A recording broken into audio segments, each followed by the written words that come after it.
Hello, everybody, and welcome to episode 14 of Ben Jammin Shams. So today I wanted to tell you about this show that I just discovered this weekend on the streaming service Netflix.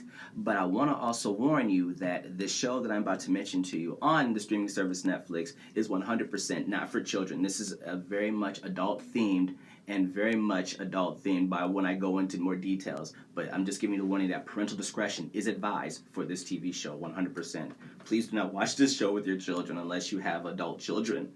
Okay, so episode 14 is about the show on Netflix. Again, like I said, it's called Q-Force. It was created by a TV screenwriter by the name of Gabe Liebman, and it's an animated action-adventure and comedy TV series. It premiered on September 2nd of 2021, which is like a couple of weeks ago for this year, and it's on Netflix, like I said. It's only on season 1 right now, but he is projecting into the future that he's going to do more seasons, and I hope to everything that he does more seasons. The show is absolutely phenomenal. So a quick synopsis of the show is that a young man who is top in his class for a super spy organization for the United States, he decides to tell everybody something really important about himself right at the time of his graduation. So he comes out of the closet and tells everybody that he's a homosexual. And so the head of the agency decides to throw him into West Hollywood, California. And while he is stationed there, he enlists 3 other members of the LGBTQ community to be a part of his unit that is working in West Hollywood, California. So it's actually funny. I can't wait for you guys to see the show. The cast includes voice talents of Sean Hayes, which you know from Will and Grace and other things that he's done. He's not just Will and Grace. He's done more than just Will and Grace. He's absolutely phenomenal. Sean Hayes, he voices and plays Steve Merriweather, because when you also do voice acting, sometimes you'll do a little bit of body movement and everything, so you're acting still. You may be using your voice, but you're still, getting into it so it sounds more realistic. Like when you're throwing a punch, you're not going to throw a punch and go, oh, you're going to, throw a punch. So he's acting, so that's why I'm probably getting all these like mix-ups from when I say this, but I digress. So anyway, another voice for the show is David Harbour, whom you know from Black Widow and Stranger Things. He plays Bug on this show. Patty Harrison plays Stat. Wanda Sykes, who you all know from the comedy world, she's absolutely phenomenal. She plays Deb. Matt Rogers, who's on QB or Quimby, I think it's what it's called. Anyway, he's on a show there, and Matt Rogers is on a show on Quimby, and his character's name is Twink Twink, and Twink Twink is the master of disguise. Oh, sorry, and I digress. Deb is the mechanic of the crew. She makes sure that your car runs smoothly and all the other technical equipment. She's pretty much a builder and very, very good at what she does as well, too. So are all the people that Merriweather decides to hire to be a part of his crew for the spy organization. And then we also have rounding out some of the voice talents here, we have Gabe Liebman, the creator of the show, and he plays Benji, and he's a pivotal character for another one of the characters. Not going to tell you whom, but I'm going to tell you that he's very pivotal for it.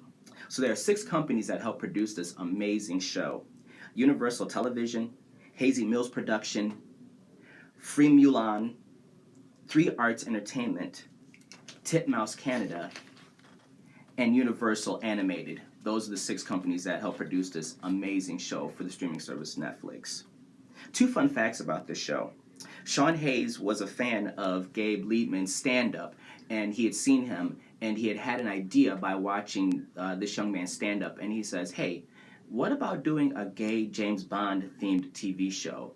And Gabe was like, man, that's pretty wicked cool, because I was thinking the same thing. So they got together with a 3rd gentleman, and they came up with the concept for the show. But Gabe is like taking lead on this, and so because it's listed as him having credits for creating the show.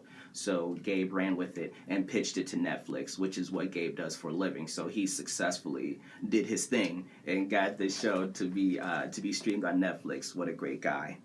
Another fun fact about this show is that there are a lot of gay hotspots that are mentioned that are actually real. Gabe went out and took pictures of all these cool places in West Hollywood, California, which I have not been blessed to be to yet. But I hear from other people that do live out in West Hollywood and from reviews online that these are very authentic drawings of these locations. Like one of the gay bars that they go to is called the Abbey, and it is very well drawn and featured in this TV series. So that's a really cool thing. So these places are absolutely real that you can go to in real life. Once the pandemic is over, you can actually go and visit these places in real life and see the locations for the show. So the reasons why I love this show is that it's animated, which I'm a cartoon fanatic. I've been a cartoon fan since I was a pup, so I've always been into cartoons. Doesn't mean that you're childish, it just means that you love cartoons. I mean, realistically, a lot of the people that go to see Disney cartoons are adults, and they're taking their children to see the movie. But I mean, it's okay. I mean, you can take the kids to see a movie. A cartoon doesn't make you childish. You just happen to love animation. It's art, so why not appreciate it as well for what it is? And this is adult themed, so it makes it less. You feel less like a child when you watch the show. But it's absolutely phenomenal. I promise you. It has adult language and adult nudity, which I love. So you actually you do get to see breasts, and you do get to see penis in this movie, or in this TV series. So it's very much, and it's very anatomically correct when they draw. So the drawers and artists and animators on this series are absolutely outstanding at what they do, which is another reason why I segue into that one as well too. It's another reason why I watch this show.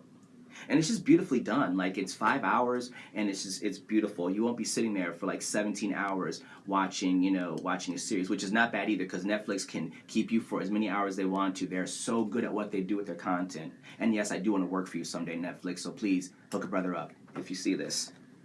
So I just want to thank Gabe Liebman, Sean Hayes for coming up with this, the actors that do the voice talent for this, the animators that put their time into this, the musicians that play the music for this, the background animators, because there's a background animator, and then there's an actual like moving animation as well too, if I'm not mistaken. And I want to definitely thank Netflix for doing this. I'm so glad Netflix did this. Oh, I'm so glad you guys did this. Thank you for doing this series. So that is going to wrap up my show today. Just wanted to say that if you want to follow Gabe Liebman on Netflix, you want to follow Gabe Liebman on Twitter, just type in his name, Gabe Liebman, GABELIEDMAN. And if you want to follow Sean Hayes on Twitter as well, it's at Sean Hayes, and it's both their names. And Sean is SEANHAYES. Just in case you think it's the other Sean, that's why I spell the names out, because I'm the kind of person that would need the name spelled out if I'm going to follow the show. So that's why I spell the name out for people like me. So I hope that you like this episode, and if you do, please click like right around here somewhere. And if you would like to keep seeing my crazy zany self, just please click subscribe, which is right around here, and enjoy watching more of my shows. So thank you guys for your time, and I will see you on Friday. Have an awesome night, and please watch Q-Force on Netflix. Thanks.